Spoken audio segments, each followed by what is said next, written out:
தலைவர் அவர்களே, இந்த பேரவையில் தமிழ்நாட்டின் முதலமைச்சர் அவர்கள் சமர்ப்பித்துள்ள வரவு செலவு திட்டத்தை பல சிறந்த அம்சங்களைக் கொண்டதாக நான் பார்க்கிறேன். புதிய அரசாங்கம் பொறுப்பேற்ற பிறகு அதன் முழு ஆற்றலோடு தயாரிக்கப்பட்ட முதல் திட்டமாக இதனை கருத வேண்டியிருப்பதால் இதை குறித்து நாம் நன்கு ஆராய்வது அவசியமாகிறது.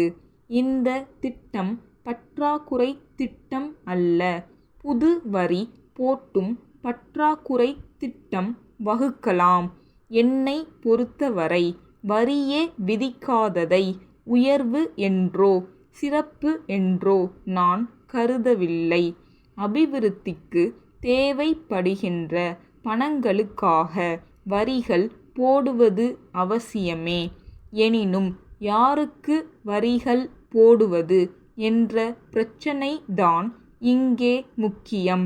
அதை சொல்ல வேண்டிய நிலையை முன்னிட்டு தான் மாநில அரசாங்கம், மத்திய அரசாங்கம் ஆகியவற்றுக்கிடையே உள்ள பொருளாதார தொடர்பு இந்த நிதி நிலை அறிக்கையில் மிகவும் விமர்சிக்கப்பட்டிருக்கிறது.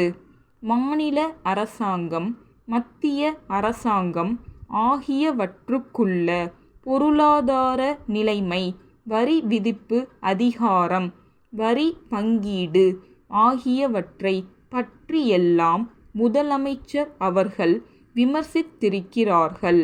இனிமேல் வரி விதிப்பதற்கில்லை என்ற உண்மையினை உணர்ந்து வரி போடுவதை தவிர்த்திருக்கிறார்கள். அதற்காக முதல் அமைச்சரை பெரிதும் பாராட்ட கடமைப்பட்டிருக்கிறேன்.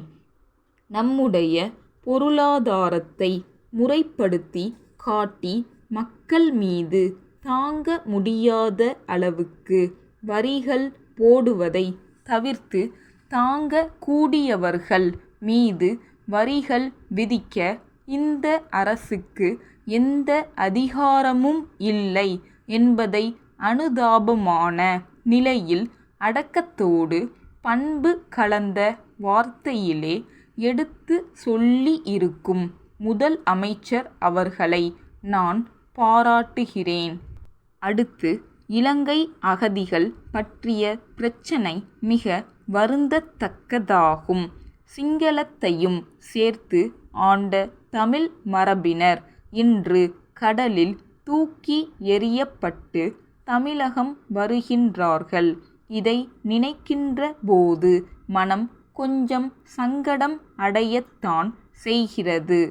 சென்ற ஆண்டு வரை பர்மா அகதிகள் இங்கு வந்தார்கள்.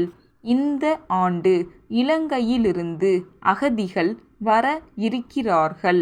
இனிமேல் வந்து கொண்டே இருப்பார்கள். இந்த அகதிகள் பிரச்சினையில் மத்திய அரசு இன்னும் கொஞ்சம் பொறுப்போடு, கடமையுணர்ச்சியோடு நடந்து கொண்டிருந்தால் இந்த சிக்கல் தோன்றி இருக்காது. இது சர்வதேச பிரச்சினை.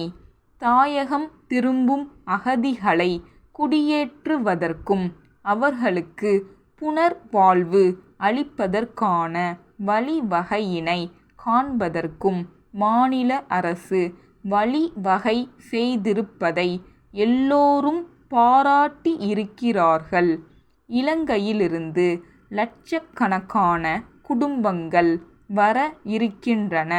ஏற்கனவே பர்மா அகதிகள் பற்றிய அனுபவம் நமக்கு இருக்கிறது. அவர்களுக்கு சரிவர நிவாரணம் ஏற்படவில்லை. இதற்கென தனி அதிகாரி ஒருவரை நியமிக்க வேண்டும். மற்ற அதிகாரிகளிடம் பொறுப்பை ஒப்படைக்காமல் ஒரு தனி துறையை ஏற்படுத்தி தனி அதிகாரியின் கீழ் அத்தகைய பொறுப்பினை ஒப்படைத்தால் அகதிகளுக்கு நல்ல முறையில் நிவாரணம் அளிக்க இயலும். திருநெல்வேலி வாணி பதிப்பகத்திற்கு அன்புடையீர். எங்கள் நிறுவனத்தின் பிரதிநிதி உங்களை அண்மையில் சந்தித்து நம் இரு நிறுவனங்களுக்கிடையே புத்தகங்களை பரிவர்த்தனை செய்து கொள்ளுவது குறித்து கலந்துரையாடியதை நினைவூட்ட விரும்புகிறோம். தங்களுடைய கருத்தை நாங்கள் தீவிரமாக பரிசீலனை செய்து பார்த்ததில் உங்கள் விஞ்ஞான தொழில்நுட்ப புத்தகங்களெல்லாம் சற்று விலை கூடுதலாகவும் எங்களுடைய புத்தகங்களின் விலை குறைவாகவும் நிர்ணயிக்கப்பட்டிருப்பதை காணலாம். 200 பக்கங்களுக்கு தாங்கள் 15 ரூபாய் விலை நிர்ணயித்திருக்கும் போது நாங்கள் 400 பக்கங்களுக்கு 25 ரூபாய்தான் விலை வைத்துள்ளோம்.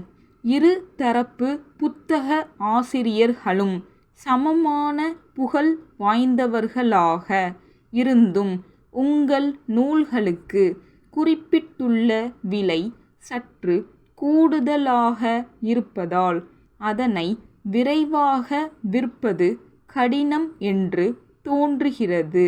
ஆகவே இதனை பற்றி தாங்கள் ஆலோசித்து தகவல் அளிப்பீர்களேயானால் சிறந்த ஒரு முடிவுக்கு வர இயலும். எங்கள் பட்டியலில் கண்டுள்ள சமூக நூல், வணிகம், தொழில்நுட்பம் ஆகிய துறைகளுக்குரிய புத்தகங்களையும் கவனிக்க வேண்டுகிறோம். ஆதரவை நாடும். தங்கள் அன்புள்ள பாரதி பதிப்பகம்.